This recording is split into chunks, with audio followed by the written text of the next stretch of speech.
एक नदी किनारे बहुत बड़ा विशाल पेड़ था। इस पेड़ पर बहुत सारे पक्षी रहते थे।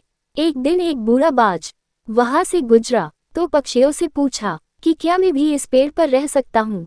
सब पक्षियों ने बाज की उम्र देखकर और बूढ़ा मानकर उस बाज को अपने उस पेड़ पर रहने की इजाजत दे दी। अब पक्षी अपने अपने खाने में से बचा हुआ कुछ न कुछ भोजन उस बूढ़े बाज को भी दे देते, जिसे इस बाज की भी भूख शांत हो जाती। और यूं ही दिन बीतने लगे।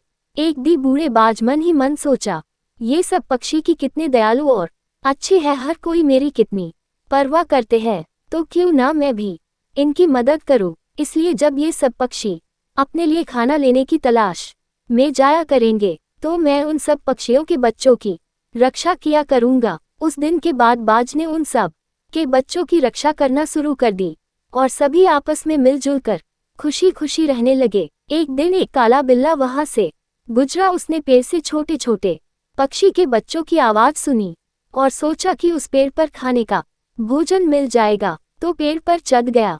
जिसे देखकर पक्षियों के बच्चे डरकर जोर जोर से चिल्लाने लगे। उन बच्चों की आवाज सुनकर बाज जोर से चिल्लाया, यहाँ कौन है, क्या हो रहा है। जिससे काला बिल्ला थोड़ा रुका और सोचने लगा कि कुछ न कुछ उपाय किया जाए जिससे भोजन मिल जाए। थोड़ी देर बाद वो बोला, श्रीमान मैं काला बिल्ला हूँ। बाज बोला, ये से चले जाओ वरना मैं तुम्हें मार दूंगा। काला बिल्ला बहुत चालाक था। वह बोला, बाज जी मैं आपसे कुछ बोलना चाहता हूँ, उसे सुन ले, उसके बाद आप चाहे तो मुझे खा लेना। बाज ने सोचा क्यों ना इसकी बात सुनकर फैसला करूँ। तो काला बिल्ला बोला, मैं नदी में नहाकर निकलकर ये वचन लिए कि अब से मांस नहीं खाऊंगा और सबके साथ मिलकर रहूंगा। बाज बोला, मैं तुम पर भरोसा नहीं करता, तुम तो मांसाहारी हो और यह मांस खाने आए हो, भाग जाओ ये से। काला बिल्ला बोला, बाज जी मेरा भरोसा कीजिए, मैंने पक्षियों का मांस खाना छोड़ दिया है। यहाँ चारों तरफ हरियाली और फल के पेड़ है, मैं केवल फल और सब्जियां खाकर गुजरा करता हूँ, इसलिए आप मुझे ये रख कर आजमा कर देख लो। बूढ़ा बाज काला बिल्ला की बातों में आ गया।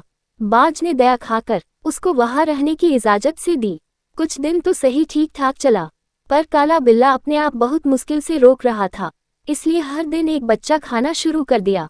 इसका पता बूढ़े बाज को नहीं चल सका। बहुत से पक्षियों ने देखा कि उनके छोटे छोटे बच्चे की संख्या कम होती जा रही है।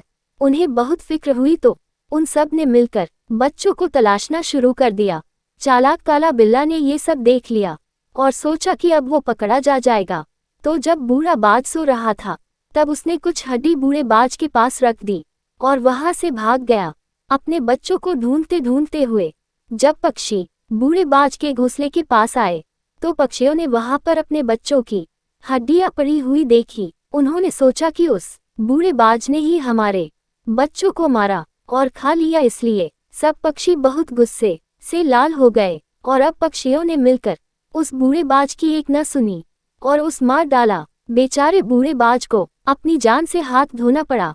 तो दोस्तों इस कहानी से हमें क्या शिक्षा मिलती है? हमें ये शिक्षा मिलती है कि कभी किसी भी अनजान पर भरोसा नहीं करना चाहिए, वरना हम नुकसान होगा। तो दोस्तों वीडियो को लाइक करें और चैनल को सब्सक्राइब जरूर करें ताकि न्यू कहानी आपको मिलती रहे। धन्यवाद।